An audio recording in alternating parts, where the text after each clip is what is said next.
хүүхдийн хэл ярианы хөгжил гэж ерөнхийдөө айл гэр болгонд л ах トゥ хамаатан садын одоо хүмүүс дунд ер нь бол нэг хэл ярианы хөгжлийн хоцрогдолтой хүүхэд байдаг болчихсон. Орчин үед бол нэлээд түгээмэл ажиглагддаг нэг асуудал болоод байгаа тийм үү? Тэгээ хэл ярианы хөгжлийн хоцрогдолд орсноороо тухайн хүүхэд одоо бусдад өөрийгөө ойлгуулж илэрхийлж чадахгүй. Мөн дээрээс нь энэ цаашдаа ахисаар ер нь бол нийгмээс өөрийгөө тусгаарлах цаашлаад одоо зан төрхийн өөрчлөлтөнд ороход нөлөөлж байгаа юм гол хүчин зүйл болоод байгаа. Одоо шууд 3 настай гэхэд л 3 хүүхдээ өгүүлбэрээр чөлөөтэй ярьж байгаа хэрэгтэй байхгүй.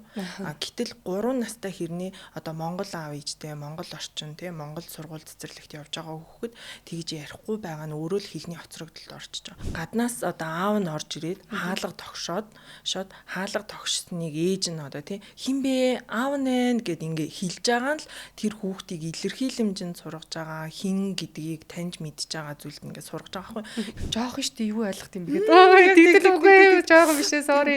Ойтотой л уг нэг аль хэдийн мэдсэн байх хэрэгтэй байхгүй.